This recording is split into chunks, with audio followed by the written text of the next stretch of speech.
Hello all, welcome back to Research and Researchers Talk by Rasmita. I hope you all are doing well. Today we are going to discuss on a very important topic that all the young generation are very curious about doing their PhD in USA. So let's discuss on how to apply PhD in USA. Today we are going to discuss with Mr. Saurabh Pathak, who is continuing his PhD at one of the best universities, Case Western Reserve University, USA. We will know from him how he was successful in securing his PhD position, what are the eligibility and basic criteria for doing PhD in USA, how to apply for the PhD position. So let's welcome Mr. Saurabh Pathak. Welcome to this discussion Saurabh. आप कहाँ से हो, आपके background के बारे में थोड़ा हमें बताइए और आप किस सब्जेक्ट से, आपके मास्टर से, और अभी आप किस सब्जेक्ट पे रिसर्च कर रहे हो। Hi ma'am, my name is Saurabh और करेंटली मैं पीएचडी कर रहा हूँ केस वेस्टर्न रिजर्व यूनिवर्सिटी से, जो कि क्लीवलैंड में है, ओहायो में। और मैंने अपनी मास्टर्स आईआईटी हैदराबाद से की है और अपनी बैचलर्स मैंने यूनिवर्सिटी ऑफ इलाहाबाद से की हुई है।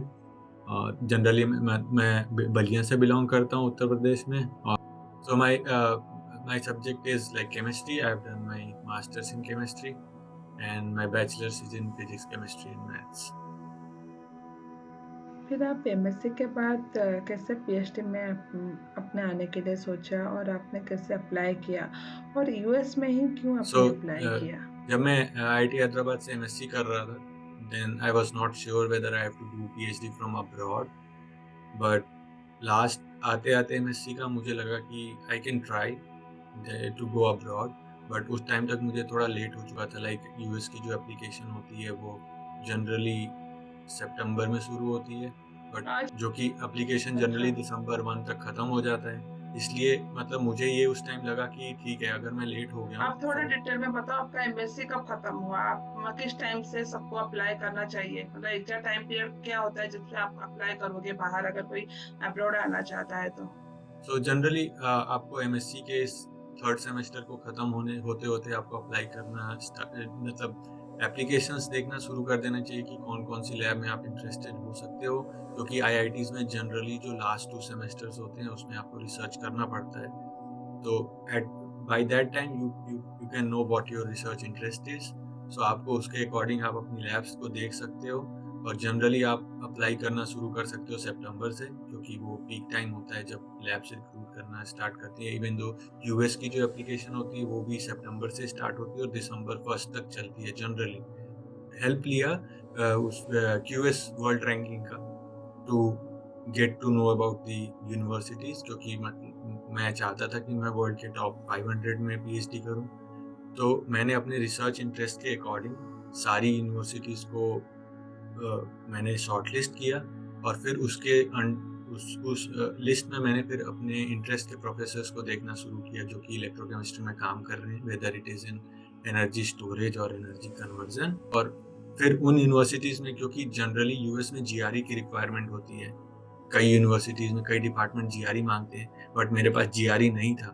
तो मैंने उस मेरे पास एक लिंक है ट्विटर पे जो कि उन यूनिवर्सिटीज़ को शॉर्टलिस्ट करता है जहाँ पे केमिस्ट्री डिपार्टमेंट जीआरई रिक्वायर नहीं करता है, मतलब वो नहीं माँगता जीआरई। तो मैंने सिर्फ़ उन्हीं यूनिवर्सिटीज़ में अप्लाई किया जहाँ जीआरई रिक्वायर्ड नहीं था। तो उसके थ्रू मैंने एप्लीकेशंस भरे एंड फिर मैंने डिसीजंस का वेट किया, जो कि अच्छा, आप एप्लीकेशन मतलब डायरेक्टली उनके वेबसाइट में जाके आपने अप्लाई किया, या फिर प्रोफेसर जो थे उनको आपने डायरेक्टली अप्रोच किया, क्या प्रोसीजर था फिर? सो यूएस का जनरल प्रोसीजर होता है, वो सेंट्रलाइज्ड होता है। हम डिपार्टमेंट को अप्लाई करते हैं सेम एज़ इंडिया, जहाँ पे हम मतलब डिपार्टमेंटल एप्लीकेशन देते हैं, फिर हमारा इंटरव्यू होता है और हम सेलेक्ट होते हैं। तो यूएस में भी जनरली यही प्रोसीजर है, बट हम प्रोफेसर्स को भी कॉन्टैक्ट कर सकते हैं अगर वो इंटरेस्टेड हैं हमारे प्रोफाइल में या हमें as a PhD student recruit करने में, तो हमें थोड़ी हेल्प मिल सकती है इन द एप्लीकेशन प्रोसेस। अच्छा, ये डायरेक्ट रिक्रूट मतलब डायरेक्ट आपको अप्लाई करना पड़ेगा थ्रू वेबसाइट। क्या एप्लीकेशन फी कुछ आपको देना पड़ता है, या इज़ इट मतलब फ्री होता है, क्या होता है हाँ। उसका? कुछ कुछ यूनिवर्सिटीज़ होती हैं जिनका फ्री होता है, बट वो बहुत रेयर होता है। इन जनरल हर यूनिवर्सिटी का एक मिनिमल फीस होता है, आइदर $60 $70। सो ऐसे फीस होता है, ऑन एवरेज हम कह सकते हैं $60 फीस होता है एप्लीकेशन का, पर एप्लीकेशन। पर एप्लीकेशन का। अच्छा, तो मतलब आप एमएससी खत्म होने से पहले आप थर्ड सेमेस्टर में अप्लाई करना स्टार्ट किया, जो सारी यूनिवर्सिटीज है उनको ढूंढना स्टार्ट किया, फिर उनको आपने शॉर्टलिस्ट किया, फिर उस हिसाब से आपने अप्लाई करना स्टार्ट किया। मतलब ऐसे कोई लिमिटेशन है क्या, बच्चा मतलब कुछ पर्टिकुलर यूनिवर्सिटी में अप्लाई कर सकता है, या फिर ऐसे है कि कोई इंडियंस के लिए कोई रेस्ट्रिक्शंस है, या फिर आप किसी भी यूनिवर्सिटी में अप्लाई कर सकते हो कुछ? एज इन जनरल कोई भी रिस्ट्रिक्शन नहीं है, आप जिस यूनिवर्सिटी में जाना चाहें वहाँ जा सकते हैं, वहाँ अप्लाई कर सकते हैं। बट एक चीज़ मैं रिकमेंड करूँगा कि आप जिस भी यूनिवर्सिटी के मतलब जिस डिपार्टमेंट में अप्लाई कर रहे हो, मेक श्योर कि वहाँ आपके इंटरेस्ट के कम से कम 2 प्रोफ़ेसर होने चाहिए, क्योंकि जनरली यूएस में लैब रोटेशन का रूल होता है। तो अगर आपका मान लो आप किसी 2 लैब या 3 लैब में रोटेट कर रहे हो, तो आपके पास ऑप्शंस होने चाहिए, क्योंकि मेबी ऐसा हो सकता है कि अगर आप एक लैब में इंटरेस्टेड हो, जो आपकी प्राइमरी इंटरेस्ट की लैब हो, उसमें ऑलरेडी कॉम्पिटिशन बहुत ज़्यादा हो, और अगर आप बाई चांस उस लैब में नहीं सेलेक्ट हो पाए, तो आपके पास दूसरा ऑप्शन होना चाहिए जो आपके इंटरेस्ट के अकॉर्डिंग वर्क करता है। तो अगर आप जिस भी डिपार्टमेंट में अप्लाई कर रहे हैं, मेक श्योर कि आपके इंटरेस्ट के 2 या 3 प्रोफ़ेसर होने चाहिए। अच्छा, बहुत अच्छी बात। अच्छा, ये जो एप्लीकेशन होता है मतलब ये ऑनलाइन फिलअप करना होता है, या फिर जैसे आपको, जैसे हम लोग नॉर्मली लेटर वेटर या एप्लीकेशन ऐसे कुछ लिख के अपलोड करते हैं, क्या प्रोसीजर होता है? वेबसाइट में जाके वहाँ पे ऑनलाइन फॉर्म फिलअप करना पड़ता है या हाँ, क्या? डिपार्टमेंट के वेबसाइट पे पहले जाना होता है, वहाँ पे अप्लाई हियर का लिंक होता है, उस लिंक पे जाके हम सारा प्रोसेस ऑनलाइन कर सकते हैं, हमें कोई भी पेपर वर्क भेजने की ज़रूरत नहीं है, सब कुछ ऑनलाइन अपलोड किया जा सकता है, B it statement of purpose या आपका सीवी या अच्छा। मोटिवेशन लेटर, सब कुछ ऑनलाइन होता है। बट आपको आप अगर किसी यूनिवर्सिटी में सेलेक्ट होते हैं, तो आपको अपना ऑफ़िशियल ट्रांसक्रिप्ट जो कि यूनिवर्सिटी से मिलता है, वो सबमिट करना पड़ता है डिपार्टमेंट को। बट वो आफ्टर डिसीजन की बात है, अगर आप किसी में सेलेक्ट होते हैं तो आपको भेजना पड़ता है। अच्छा, वो स्टेटमेंट ऑफ पर्पस में क्या लिखना होता है, मतलब आप क्या क्या मेंशन आप स्पेसिफिकली कर सकते हो उसमें? स्टेटमेंट ऑफ पर्पस, जैसे कि नाम से पता लग रहा है कि आप पर्पस क्या है, आप पीएचडी करना क्यों चाहते हो। तो इस स्टेटमेंट में आप मतलब इस पूरे डॉक्यूमेंट में आप अपनी मोटिवेशन डाल सकते हो कि आपको कहाँ से मोटिवेशन मिली पीएचडी करने की, आपने पहले क्या-क्या काम किया हुआ है अपने रिसर्च करियर में, और अगर आपने कभी नहीं भी रिसर्च किया हुआ है या आप एक्सपीरियंस नहीं हो, तो उस जगह पे आप ये लिख सकते हो कि आप क्यों करना चाहते हो पीएचडी, और अगर आपको मतलब रिसर्च में आने का मौका मिला या हम आपको रिक्रूट करते हैं एज अ पीएचडी स्टूडेंट, तो आपकी क्या मोटिवेशन रहेगी रिसर्च करने के लिए। तो वो जनरली यूएस में लोग मोटिवेशन देखते हैं कि आप कितना मोटिवेटेड हो एज अ पीएचडी रिसर्चर। उसके बाद लाइक अगर वो अच्छा है तो आपका एप्लीकेशन सेलेक्ट होने का ज़्यादा चांस है। आप थोड़ा अपने बारे में बताओ, आपको कैसे, कहाँ से मोटिवेशन मिला मतलब पीएचडी करने के लिए? तो लाइक मैं हमेशा से ही एक मतलब टीचर बनना चाहता था। मैं मतलब कभी श्योर नहीं था कि मेरे को रिसर्च करनी है। बट जब मैं मास्टर्स में आईआईटी हैदराबाद में मैं जब रिसर्च कर रहा था, अपनी एमएससी थीसिस पे काम कर रहा था अंडर प्रोफेसर एम दीपा। वहाँ पे जब मैंने काम स्टार्ट किया तो मतलब मुझे लगा कि ये काफ़ी इंटरेस्टिंग है। जब मैंने नई चीज़ों को देखना शुरू किया। मैं सिलिकॉन नैनोवायर्स पे काम करता था, तो जब मैं उन्हें सिंथेसिस करता था या फिर मैं देखता था कि उनकी एप्लीकेशन कैसी है और ये सिलिकॉन नैनोवायर्स कैसे काम करते हैं, तो मुझे बहुत इंटरेस्टिंग लगा कि हम कैसे एक नैनो मटीरियल को यूज़ करके हम सनलाइट को इलेक्ट्रिसिटी में कन्वर्ट कर सकते हैं। तो फिर फिर मुझे लगा कि मेरे को रिसर्च करनी चाहिए, क्योंकि मुझे उस टाइम वो इंटरेस्टिंग लगा। जो साइंस थी उसमें इन्वॉल्व थी, इलेक्ट्रोकेमिस्ट्री इन्वॉल्व थी। तो वहाँ से मुझे इलेक्ट्रोकेमिस्ट्री में इंटरेस्ट आया कि ओके, लाइक और मैं जिस जगह से बिलॉन्ग करता हूँ, लाइक मैं एक बहुत ही बैकवर्ड विलेज से बिलॉन्ग करता हूँ, वहाँ पे इलेक्ट्रिसिटी की हमेशा प्रॉब्लम रहती है। अब तो हमारे लाइक गाँव में इलेक्ट्रिसिटी नहीं आती। तो मुझे ये लगा कि ये इलेक्ट्रोकेमिस्ट्री एक सॉल्यूशन हो सकती है फॉर एनर्जी प्रॉब्लम। लाइक हम इवन दो बैटरीज या सोलर सेल हर चीज़ इलेक्ट्रोकेमिस्ट्री पे काम करती है। तो ये कुछ चीज़ें थी जो मेरी मोटिवेशन थी to come into electrochemistry and work in this field. And even in Case Western मैं लिथियम आयन बैटरीज पे काम करने जा रहा हूँ। मेरी PhD thesis lithium ion batteries पे होगी। अच्छा, और एक चीज़, जैसे आपने अप्लाई कर दिया, जैसे आपका एप्लीकेशन सबमिट हो गया, तो फिर आप उसके बाद क्या आपको इंटरव्यू देना पड़ता है या फिर कोई रिटन एग्जाम होता है? फिर आपका सिलेक्शन कैसे होता है, कौन सा प्रोसीजर में? जब आपका एप्लीकेशन रिव्यू करता है डिपार्टमेंट, तो वो आपको डिसीजन सेंड करता है कि आप सेलेक्ट हुए या नहीं हुए यहाँ। और बट कभी-कभी ऐसा होता है कि अगर कोई डिपार्टमेंट, अगर आपका एप्लीकेशन उसने देखा कि ओके ठीक है, ये एप्लीकेशन है, अगर वो आपको इंटरव्यू करना चाहते हैं तो आपको इंटरव्यू कर सकते हैं।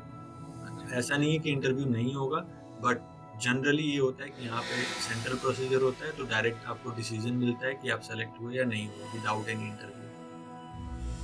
अच्छा, मतलब इसके लिए जैसे आपके प्रोफाइल में से जैसे सब लोग मास्टर्स करते हैं, तो मास्टर्स ऐसे थोड़ी ना है कि जो भी करेगा उसको वो ले लेंगे। कुछ तो एक मिनिमम क्राइटेरिया होना चाहिए, जैसे कोई अगर कोई एस्पिरेंट होगा जिसको चाहिए होगा, उसको अपने आप को मास्टर्स से कैसे तैयारी करना पड़ेगा, मतलब वो कैसे अपने आप को तैयार करे कि वो आगे चल के कहीं भी बाहर किसी भी कंट्री में वो कैसे पीएचडी अप्लाई कर पाए। सो मास्टर्स में हम सबको रिसर्च करना पड़ता है अपनी मास्टर थीसिस के लिए। तो मेरा रिकमेंडेशन यही रहेगा कि मास्टर्स में जो हमारा रिसर्च है उसको हम अच्छे से करें। और अगर हम मास्टर्स में जिस थीसिस पे काम कर रहे हैं उसमें अगर पब्लिकेशन अगर हम ले सकते हैं तो वेल एंड गुड, क्योंकि जैसे मेरा एक पब्लिकेशन था मास्टर्स में जिसने मेरे को बहुत हेल्प किया है as a PhD student select होने में। तो अगर आप मास्टर थीसिस पे काम कर रहे हैं, अगर आप अगर उसके थ्रू पब्लिकेशन ले सकते हैं तो बहुत अच्छी बात है। अगर आपका पब्लिकेशन नहीं भी आया है तो आप रिसर्च अच्छे से करिए, आप नए इंस्ट्रूमेंट को सीखने की कोशिश कीजिए कि ये कैसे काम करते हैं, या अपनी रिसर्च की जो जो कॉन्सेप्ट्स हैं उनको क्लियर करने की कोशिश करेंगे तो ज़्यादा अच्छा रहेगा। क्योंकि पब्लिकेशन नेसेसरी नहीं है या मैंडेटरी नहीं है कि आपके पास होना ही चाहिए, बट हाँ, आपके पास रिसर्च मोटिवेशन होनी चाहिए, आपका एक रिसर्च प्लान होना चाहिए, आपको समझ आना चाहिए कि जो रिसर्च आप कर रहे हो वो कैसे काम करती है, उसके कॉन्सेप्ट्स कैसे हैं। तो मेन पॉइंट ये है कि आपको मास्टर्स की जो थीसिस है या जो रिसर्च है उसको अच्छे से करना है। और साथ में अगर आप अगर आप कहीं और इंस्टीट्यूट में जाके अगर आप 2-3 महीने काम कर सकते हो किसी प्रोफ़ेसर के अंडर में, तो वो भी बहुत अच्छा रहता है। आप जितना एक्सपीरियंस लोगे अपने मास्टर्स में, वो आपको और अच्छी जगह पहुँचा सकता है पीएचडी में। एप्लीकेशन तो समय कितना टाइम लगता है आपको आपका रिजल्ट आने में? जनरली अगर आप दिसंबर में सबमिट करते हैं एप्लीकेशन तो फ़रवरी मार्च तक डिसीजन आता है। फिर उसके बाद आपको आगे का प्रोसेस करना पड़ता है, जो भी आपका पासपोर्ट है, वीज़ा, मतलब पासपोर्ट तो आपको अच्छा। पहले बनाना पड़ता है, क्योंकि पासपोर्ट रिक्वायर्ड होता है जब आप टॉफ़ल का एग्ज़ाम देते हो। मैंने टॉफ़ल का एग्ज़ाम दिया था क्योंकि इंग्लिश की प्रोफ़िशिएंसी रिक्वायर्ड होती है, ज़्यादातर यूनिवर्सिटीज़ में। बहुत ही रेयर यूनिवर्सिटीज़ होती हैं जहाँ पे अगर आपने इंग्लिश मीडियम से एमएससी किया है तो आपके वो इंग्लिश प्रोफ़िशिएंसी को रिक्वायर नहीं करते। बट आपको टॉफ़ल देना पड़ता है, तो टॉफ़ल के लिए आपको पासपोर्ट बनवाना पड़ता है, बट डिसीज़न आने के बाद आपका वीज़ा प्रोसेस शुरू होता है। अच्छा, मतलब वो तो जॉइनिंग पीरियड हो गया, तो अगर जो नॉर्मल प्रोसीजर होता है पीएचडी अप्लाई करने के लिए, वो सितंबर से दिसंबर तक होता है कि आपको किसी साल में भी आप सितंबर से दिसंबर तक आप अप्लाई करो। उसके बाद जब रिजल्ट आएगा वो तो आप जैसे अप्लाई करोगे तब तो पता ही चल जाएगा, 2-3 महीने में आ ही जाएगा। अच्छा, तो मतलब आपको जो आपने जो काम एमएससी में किया था वही कंपलसरी है कि आप उसी को पीएचडी करो, या फिर ऐसे कोई अलग होता है कि आप हाँ और किसी फील्ड में भी कर सकते हो? इसका कोई नहीं, मतलब कंपल्सरी है क्या कि जिसमें किया है बस उसी में करना है? नहीं, क्योंकि मैंने जो अपना मास्टर थीसिस किया था वो सिलिकॉन नैनोवायर सोलर सेल्स में किया था, और मैं अभी जो पीएचडी कर रहा हूँ लिथियम आयन बैटरीज़ में है। So all in all the point is electrochemistry एक बहुत बड़ा फील्ड है। जिसमें बहुत सारे कॉन्सेप्ट्स आते हैं electrochemistry. Even though electrochemistry plus physics के इंटरफेस पे काम कर सकते हैं, इलेक्ट्रोकेमिस्ट्री प्लस केमिस्ट्री के इंटरफेस पे काम कर सकते हैं। इवन बायोलॉजी में भी आजकल इलेक्ट्रोकेमिस्ट्री इन्वॉल्व हो गई है। तो अगर आप इलेक्ट्रोकेमिस्ट्री को समझते हैं तो ज़रूरी नहीं कि जो आप मास्टर्स में काम कर रहे हैं वही आप पीएचडी में करें। आप इलेक्ट्रोकेमिस्ट्री की किसी भी ब्रांच में जाके अपनी पीएचडी कर सकते हैं। और नॉट इवन इलेक्ट्रोकेमिस्ट्री, अगर अगर हो सकता है आपने मास्टर्स अपनी इलेक्ट्रोकेमिस्ट्री में किए, आप अपनी पीएचडी बायोलॉजी फील्ड में भी कर सकते हैं। सो मेन रिक्वायरमेंट है कि आपको मोटिवेशन होना चाहिए और ये पता होना चाहिए कि आप क्या करना चाहते हो, वो ज़्यादा ज़रूरी है। सुपरवाइजर आपको सिलेक्ट करोगे या फिर मतलब सुपरवाइजर आपको सिलेक्ट करते हैं अगर आप? सो इन जनरल यूएस में जो प्रोसीजर होता है वो लैब रोटेशन का होता है कि आपको 3 लैब चूज़ करनी होती है, फिर आपको उन तीनों लैब में एक पर्टिकुलर टाइम के लिए एक-एक करके रोटेशन करना पड़ता है। देन आप प्रेफ़रेंस फॉर्म भरते हो कि ठीक है, मैं इस लैब में इंटरेस्टेड हूँ। देन सुपरवाइज़र का रोल आता है। अगर वो आप में इंटरेस्टेड है तो आप उसकी लैब जॉइन कर लोगे, अगर वो नहीं इंटरेस्टेड है तो फिर आपको दूसरी लैब जॉइन करनी पड़ सकती है। बट कुछ यूनिवर्सिटीज़ ऐसी होती हैं जहाँ पे ये रोटेशन का कल्चर नहीं होता है, तो उस यूनिवर्सिटी में आप जिस लैब में जाना चाहते हो, उस लैब में आप डायरेक्ट सुपरवाइज़र के थ्रू जाओगे, वहाँ पे सिर्फ़ सुपरवाइज़र का रोल इम्पोर्टेंट होता है।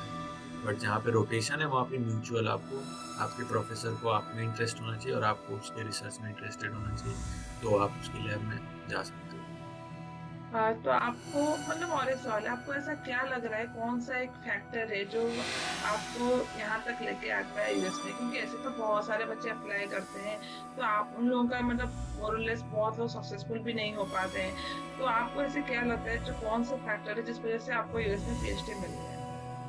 मुझे लगता है कि मेरा जो रिसर्च बैकग्राउंड रहा है और जो मेरा एजुकेशनल बैकग्राउंड रहा है उसकी वजह से मुझे मिला है। क्योंकि मैंने आईआईटी हैदराबाद से जब मास्टर्स की उस टाइम जो मैंने रिसर्च किया, उसने मुझे बहुत हेल्प की, क्योंकि उसके थ्रू मुझे एक पब्लिकेशन भी मिली। सो आई थिंक वो मेरा एक बहुत बड़ा फैक्टर है। आपने एक ही यूनिवर्सिटी में अप्लाई किया था या फिर और बहुत सारे यूनिवर्सिटी में अप्लाई किया था? मैंने 6 यूनिवर्सिटीज़ में अप्लाई किया था, जिसमें मेरे को 3 में एक्सेप्टेंस मिला और 3 में रिजेक्शन मिला। अच्छा। तो अभी आप फिर उसके बाद आपने जो सिलेक्ट किया फिर आप मतलब आपने फिर ऐसे किस किस किस बेसिस पे आपने यूनिवर्सिटी सिलेक्ट किया कि आपको बस इसी यूनिवर्सिटी में पीएचडी करना है? सो मेन मेरा था जो मेरा इंटरेस्ट है उसके बेसिस पे मैंने सेलेक्ट किया और मैंने थोड़ा जियोलॉजिकल लोकेशन भी देखा।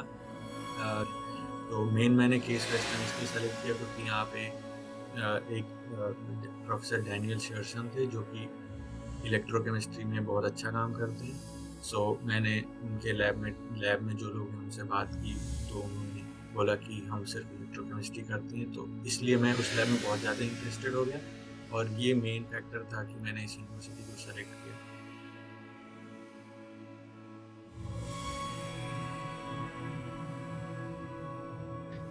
तो जनरली 5 साल लगता है पीएचडी में, 6 भी हो सकते हैं, डिपेंड करता है सुपरवाइज़र पे।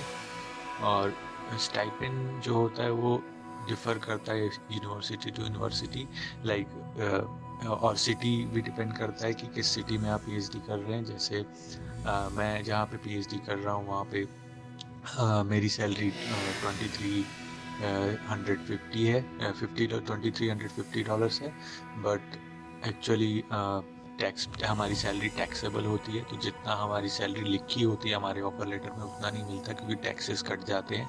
तो मुझे अराउंड $2000 मिलता है पर मंथ। तो मतलब सर्वाइवल के लिए ये भी डिपेंड करता है कि किस सिटी में हम रह रहे हैं, उसके ऊपर डिपेंड करता है। लाइक जहाँ मैं रहता हूँ वहाँ के लिए तो एनफ है जो मेरी सैलरी है। लाइक मेरा रेंट एज वेल एज मेरे रहने की जितने भी नीड्स है सब कुछ सेटिस्फाई हो जाती है जितना मेरा स्टाइपेंड है, और कुछ सेविंग्स भी हो जाती हैं। बट ऐसी भी कुछ जगह हैं जहाँ पे लाइक सैलरी एनफ नहीं होती है रहने के लिए, क्योंकि वहाँ पे एक्सपेंसेस काफ़ी ज़्यादा होते हैं। तो ये भी डिपेंड करता है सिटी टू सिटी। सर मुझे लगता है फाइनल सवाल मतलब लास्ट क्वेश्चन है।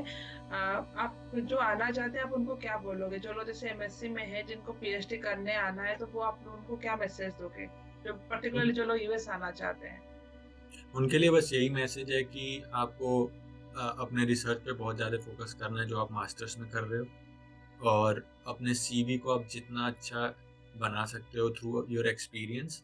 आप अगर कहीं conference, workshop, through out MSc अगर आप कहीं न कहीं पार्टिसिपेट करोगे, अपने सीवी को अपडेट करते रहोगे, तो ए, मैं श्योरली कह सकता हूँ कि अगर आप यूएस में अप्लाई करोगे तो आपका सिलेक्शन होगा, क्योंकि यहाँ पे मेन यही है कि लोग रिसर्च एक्सपीरियंस और आपका मोटिवेशन देखते हैं।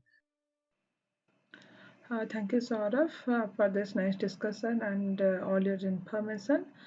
Thank you for joining with us. We are wishing you a bright and successful future. Please do like, subscribe, and share the channel. Thank you for watching.